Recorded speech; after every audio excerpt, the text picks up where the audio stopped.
Thank you, Nina Enrique. Good evening, everyone. I'm Alma Angeles for NET25 World News on tonight's headlines. Global markets brace for impact as Trump pushes for higher tariffs on steel and aluminum, potentially ending exemptions for major trading partners Canada, Mexico, and Brazil. It's a big deal. It's a big deal. This is the beginning of making America rich again. Is the ceasefire on shaky ground? The Middle East ceasefire hangs in the balance as Hamas signals resistance to releasing more hostages. This following concerns over the condition of 3 recently freed men. President Trump weighs in with warnings to Hamas about remaining captives. Saturday at 12 o'clock, I think it's an appropriate time. I would say cancel it and all bets are off and let hell break out. And a story of hope emerges from California's wildfire tragedy as the Iglesia Ni Cristo brings comfort to affected communities through their Care for Humanity outreach.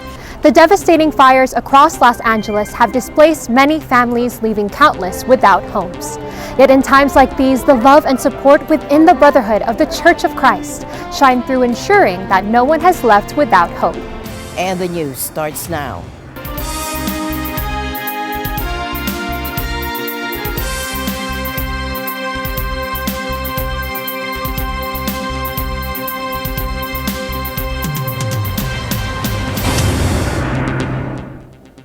A shocking crime in South Korea. A teacher has confessed to stabbing a 7-year-old girl to death at a school in Daejeon. Now, the suspect, a woman in her 40s, is now in the hospital with self-inflicted wounds. Here's more. Authorities say the young victim, a student at the school, was found by her grandmother with fatal stab wounds to the neck and face. The student's grandmother found the student and the teacher lying on the floor of the equipment room of the audio-visual room. After that, the police opened the locked door and entered. At around 5:40 p.m., the student was taken to the hospital by ambulance, and the student's father went to the hospital by the vice principal's car.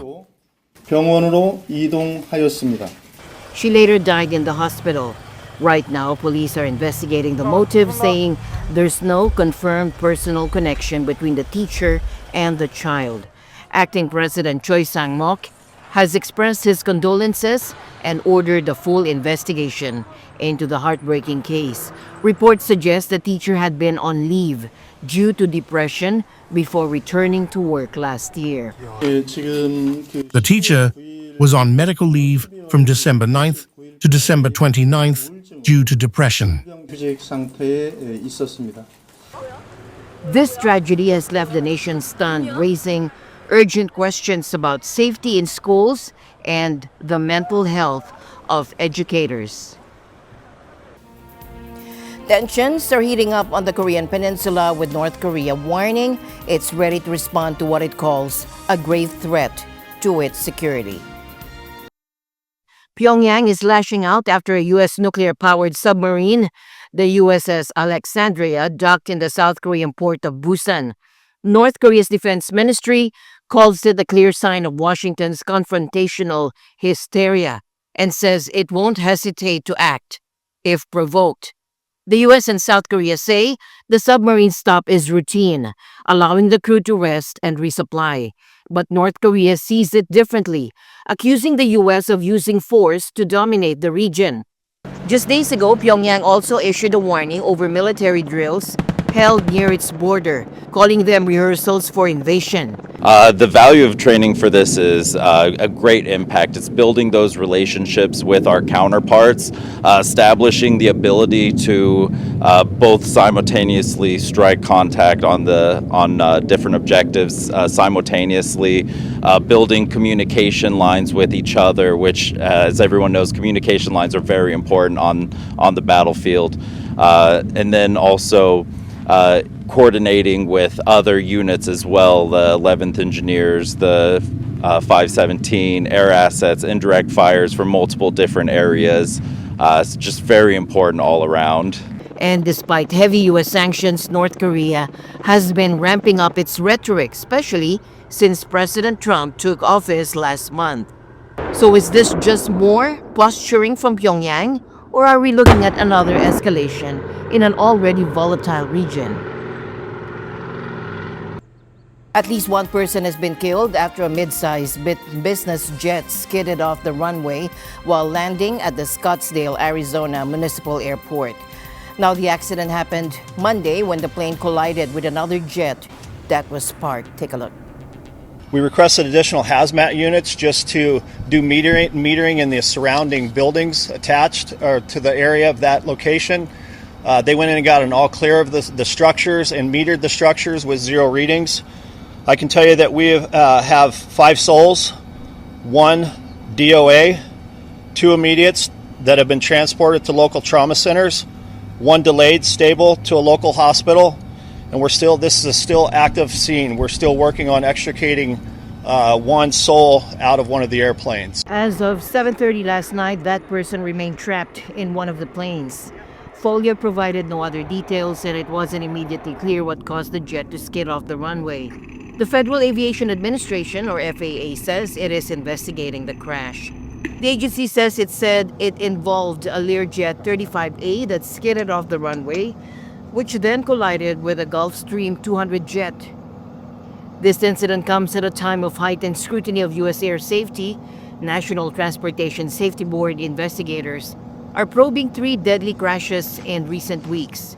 They include a mid-air collision of a passenger jet and U.S. Army Black Hawk helicopter in Washington, D.C. that killed 67 people, a medical jet crash in Philadelphia that killed 7 people, and a plane crash in Alaska that killed 10 people. Is the U.S. heading towards a multi-front trade war?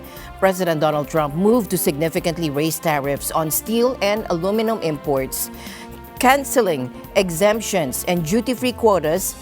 Arlene Ocampo has more.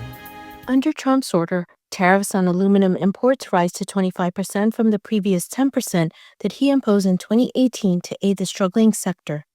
And today I'm simplifying our tariffs on steel and aluminum so that everyone can understand exactly what it means. It's 25% without exceptions or exemptions, and that's all countries, no matter where it comes from, all countries. If made in the United States, however, United States of America, is a big deal. It's a big deal. This is the beginning of making America rich again. His action reinstates a 25% tariff on millions of tons of steel and aluminum imports that had been entering the U.S. duty-free under quota deals, exemptions, and thousands of product exclusions. Trump imposed the original tariffs in 2018 to protect steel and aluminum makers. A White House official says the exemptions have eroded the effectiveness of these measures. The order also targets downstream steel products that use imported steel. Reaction around the world has been swift. Imports of Canadian steel and aluminum create thousands, if not millions, of jobs and support families across the United States. We have been doing things together in an extraordinarily integrated way for many, many years, and we will look to continue to work with our closest ally and partner. We should be doing more together, not fighting with each other, but Canadians will stand up strongly and firmly if we need to. EU spokesman Olive Gill says the EU sees no justification for the tariffs and will react to protect the interests of European businesses, workers, and consumers. Gill says at this point the EU has no plan to introduce tariffs of its own. Tariffs are essentially taxes. By imposing tariffs, the EU would be taxing its own citizens, raising costs for businesses and fueling inflation. Moreover, tariffs heighten economic uncertainty and disrupt the efficiency and integration of global markets. European steelmakers account for about 15% of imports into the U.S. In China, business leaders say they anticipated Trump's election last fall and have made preparations to deal with his policies. They add, Americans will face higher prices. Australian Prime Minister Anthony Albanese says he will press Trump for exemptions for Australian steel. Australian companies have significant investments in US steel industry, creating thousands of jobs in both the US and in Australia. We will continue to make the case for Australia's national interests with the US administration, and what's more, We regard this as also being in the US's national interest as well, because tariffs, of course, don't tax us, they tax the purchasers of our products. Trump's new tariffs and the threat of a global trade war pushed up gold prices on Monday. The precious metal broke through the $2,900 per ounce level for the first time. The price is being driven by safe haven demand. Arlene Ocampo for NET25 World News.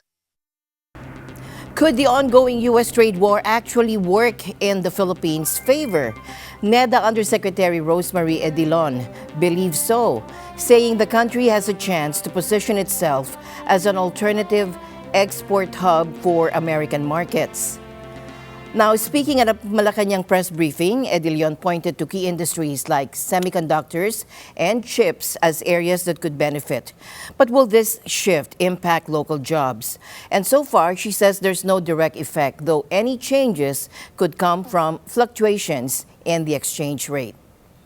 Kung maipoposition natin ang ating bansa na as a very attractive alternative source ng for this mga dating ini-export sa US ganyan.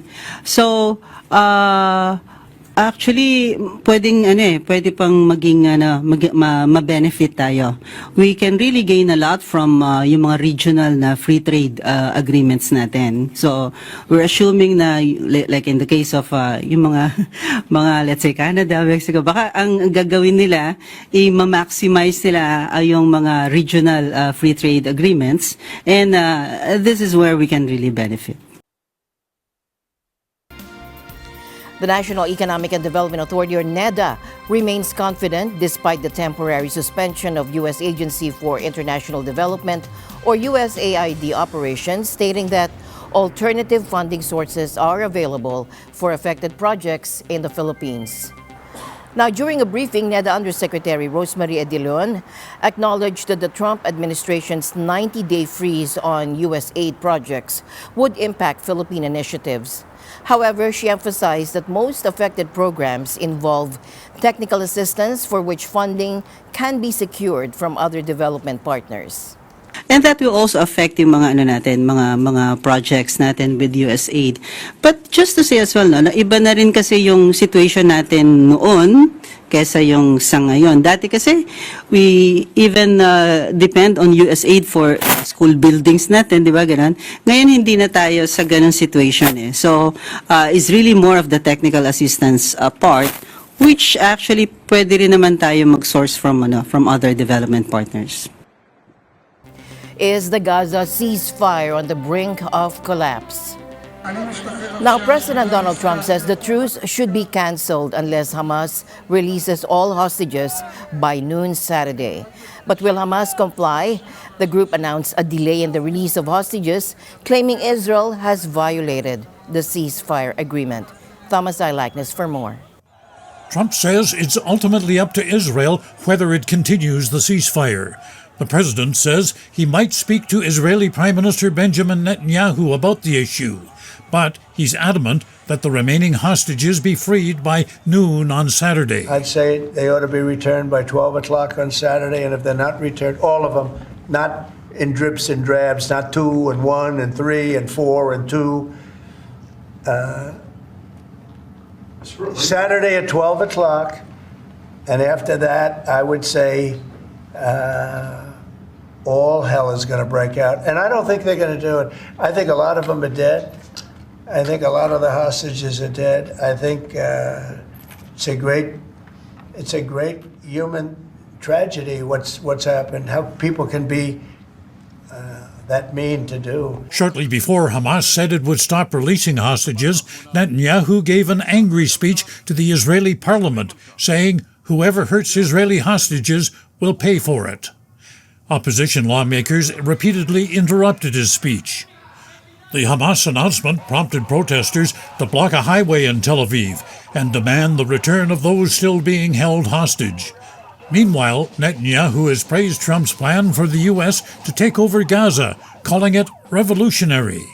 And Trump has doubled down on his proposal to turn Gaza into what he calls the Riviera of the Middle East. In a Fox News interview, Trump now says Palestinians will have no right to return to Gaza under his proposal. No, they wouldn't, because they're going to have much better housing, much better. In other words, I'm talking about building a permanent place for them, because if they have to return now, it'll be years before you could ever. It's not habitable. It will be years before it could happen. I'm talking about starting to build, and I think I could make a deal with Jordan. I think I could make a deal with Egypt. We give them billions and billions of dollars a year. On Monday, Egypt's foreign minister told Secretary of State Marco Rubio that the Arab states support the Palestinians in rejecting Trump's plan. The former head of Human Rights Watch says Trump's plan is nothing more than a war crime. Kenneth Roth says the forced deportation, the forced expulsion of the Palestinians from Gaza amounts to ethnic cleansing of the region. What Trump is proposing is a blatant war crime and arguably a crime against humanity. Article 49 of the Fourth Geneva Convention of 1949, which Israel, the United States, and basically everybody else has ratified, so this is international law, prohibits forcing people in occupied territory to leave. Exactly what Trump is proposing. What Trump is doing here is, in a sense, endorsing the far-right Israeli view for how to solve the Palestinian problem. Just get rid of the Palestinians. More than ever, the Middle East needs diplomacy to cool things down. And that requires a lot more thought than knee-jerk reactions. The fiery rhetoric from Trump, Netanyahu, and Hamas just pours more gasoline on a fire that's been raging for nearly a year and a half now. Instead of tough talk, they should be finding ways to prolong the ceasefire instead of looking for ways to end it. Thomas I. Likeness, NET25 World News. In what can only be described as the latest chapter in Silicon Valley's most dramatic tech rivalry, Elon Musk has just made a jaw-dropping $97.4 billion bid to buy OpenAI's nonprofit parent organization. Now, if you're wondering what's behind this massive offer, it's essentially Musk trying to stop OpenAI, the company behind ChatGPT, from becoming a for-profit business. A consortium led by Elon Musk said on Monday it has offered $97.4 billion to buy the nonprofit that controls OpenAI. It's another attempt by the billionaire to block the artificial intelligence startup from transitioning to a for-profit firm. Musk's bid is likely to ramp up a long-standing feud with OpenAI CEO Sam Altman over the future of the ChatGPT maker. Altman on Monday posted on X, quote, "No thank you, but we will buy Twitter for $9.74 billion if you want." Musk co-founded OpenAI with Altman in 2015 as a nonprofit, but left before the company took off. He went on to found the competing AI startup xAI in 2023. OpenAI is now trying to transition from a nonprofit into a for-profit entity. It says that restructure is required to raise the funds needed to develop the best AI models. Musk's new offer is only his most recent attempt to throw a wrench in those plans. In August last year, Musk sued Altman and others, claiming they broke contract by putting profit ahead of the public good in the push to advance AI. Then, in November, he tried in court to block OpenAI from converting to a for-profit structure. The consortium led by Musk that is now trying to buy OpenAI's parent nonprofit includes xAI and several investment firms. Were a deal to go through, xAI could merge with OpenAI, according to the Wall Street Journal, which first reported Musk's offer earlier on Monday. Aside from any antitrust implications, a deal of this size would need Musk and his consortium to raise enormous amounts of funding. According to an uninvolved investment banker, in order to finance such a bid, Musk could sell part of his stake in Tesla or take a loan against his stake. He could also put up as collateral his stake in rocket company SpaceX, which is worth tens of billions of dollars. Hong Kong plans to file a complaint with the World Trade Organization following the United States' decision to impose a new 10% tariff on Hong Kong products. Arian Ocampo brings us more details. The Hong Kong Special Administrative Region, or HKSAR government, announced it will be filing a complaint with the World Trade Organization, or WTO. This over the U.S. decision to impose an additional 10% tariff on goods from Hong Kong. HKSAR says the U.S. measures are grossly inconsistent with the relevant WTO rules. The measures, HKSAR says, ignore HK's status as a separate customs territory as stipulated in Article 116 of the Basic Law and recognized by the WTO. The spokesman says that the HKSAR government will formally launch procedures in accordance with the WTO dispute settlement mechanism against the U.S.'s unreasonable measures. This, he says, to defend HK's legitimate rights. The spokesman reiterates that Hong Kong is a staunch supporter of the rule-based multilateral trading system, and that the HKSAR government strongly opposes the U.S. measures and urges the United States to take immediate actions to rectify what HK calls a wrongdoing. And regarding the U.S. the tariffs on Hong Kong, I think this is absolutely inconsistent with the WTO, the rules. Of course, and also they have to totally disregard that Hong Kong is a separate customs territory. And we have, and we will file a complaint with the WTO regarding this unreasonable arrangement. As part of fulfilling his campaign promises, U.S. President Donald Trump announced imposing additional tariffs on countries like Canada, Mexico, and China. Trump, however, put a pause on Canada's and Mexico's in a deal that the two countries will help the U.S. with curbing illegal immigration and fentanyl trafficking. Arlene Ocampo for NET25 World News. And the news continues here on NET25. We'll be right back.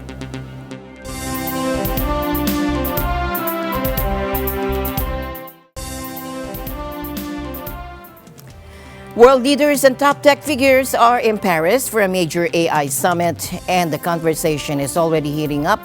It kicked off last week with French President Emmanuel Macron sealing a $50 billion AI investment deal with the UAE.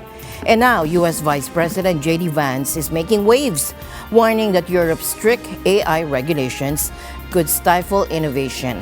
He's also taking a firm stance against content moderation, calling it authoritarian censorship. So where does the future of AI regulation go from here? And we need our European friends in particular to look to this new frontier with optimism rather than trepidation.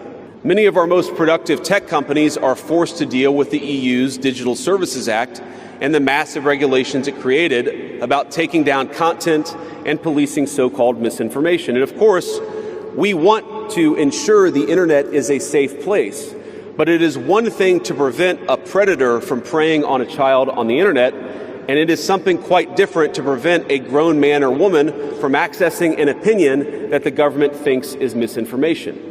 We believe that excessive regulation of the AI sector could kill a transformative industry just as it's taking off. We feel very strongly that AI must remain free from ideological bias, and that American AI will not be co-opted into a tool for authoritarian censorship.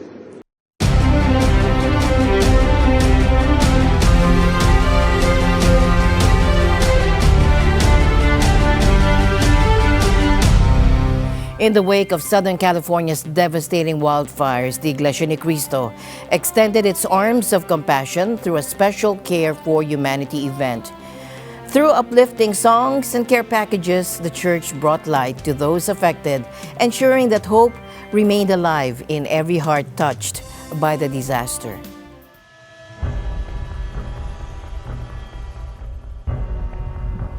Thousands of people are under evacuation orders in Southern California as strong winds fuel new wildfires in the Los Angeles area. I have never seen flames from my house like this, ever. The visuals of the Southern California fires that became headlines known throughout the world. Caused by drought and other factors like the Santa Ana winds, the over 30-plus fires continue to devastate families in its wake. The two largest, being the Palisades and Eden fires, are likely the fourth and second most destructive fires in California's history. And they've left families without homes like Juliana's. We lost Everything, yeah. Our home for over 45 years. Of course, it's all like material stuff, but like it holds memories. Juliana and her family is just one account of many trying to figure out how to move forward. But in recognizing these great struggles in the surrounding areas of the Eden fire, families would be met with concern and care through an outreach event. In Pasadena, members from the Ecclesiastical District of Los Angeles County united to put together a Care for Humanity event, preparing care packages filled with daily life essentials and non-perishable foods, distributing them to families in great need. It's been really awesome to be seeing everyone come together and do things like this, and honestly we appreciate it so much. It's really nice. It's gonna help us out a lot. Anything, we don't have anything, so anything, seriously anything helps.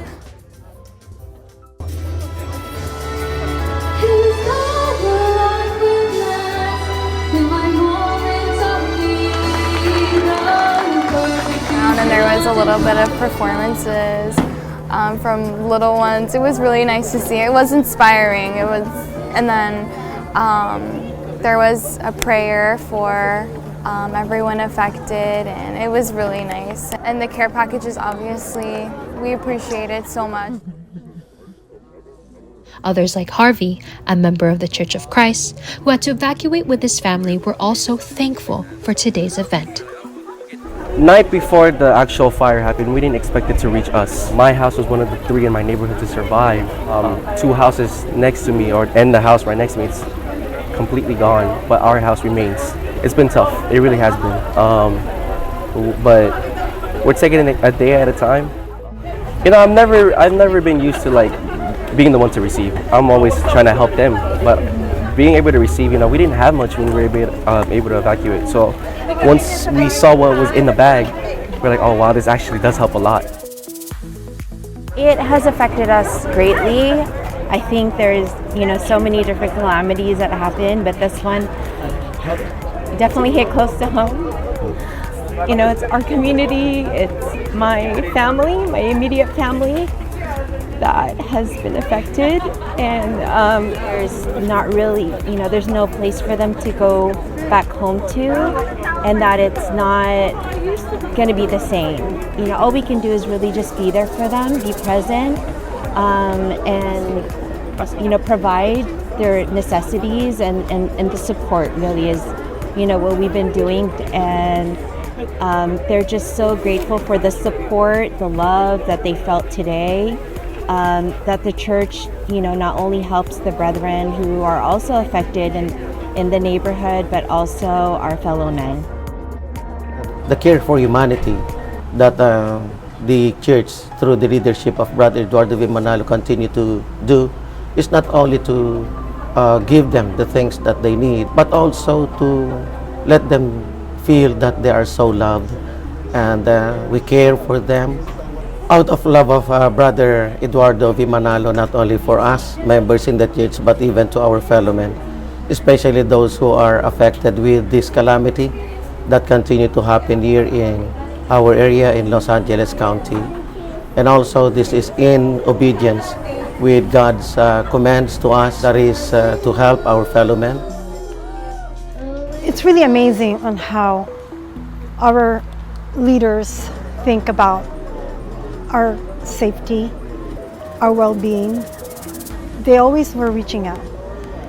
So I'm very, very thankful to all of our leaders, not just district, but also in the Philippines. And at the same time, all the essentials are there to be able to help out to everyone who's in need. So we're so thankful about that. And while members of the Church of Christ and guests alike were all able to benefit from the supplies given today, they were uplifted by the message that was shared.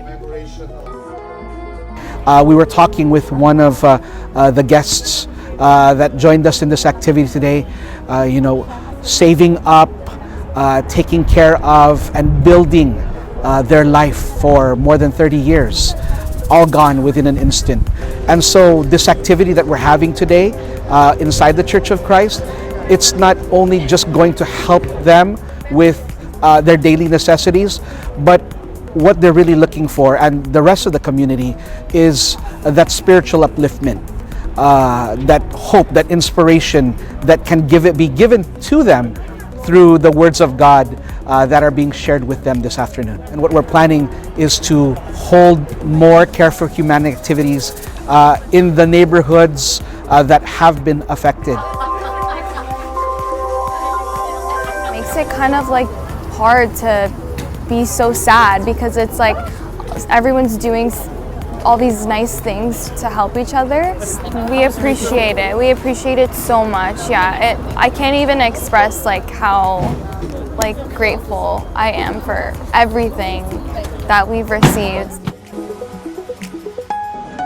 I would like to thank Brother Eduardo B. Manalo, Brother Angela Ranyo Manalo, the ministers inside the church, the brethren, at a time that it's really, really hard. The Church of Christ is always there, supporting everyone, and our families, us, you know, as brethren. You know, the first place you want to run to is a place of worship. So we're really thankful. Thank you both for the support. Thank you for having Care for Humanity.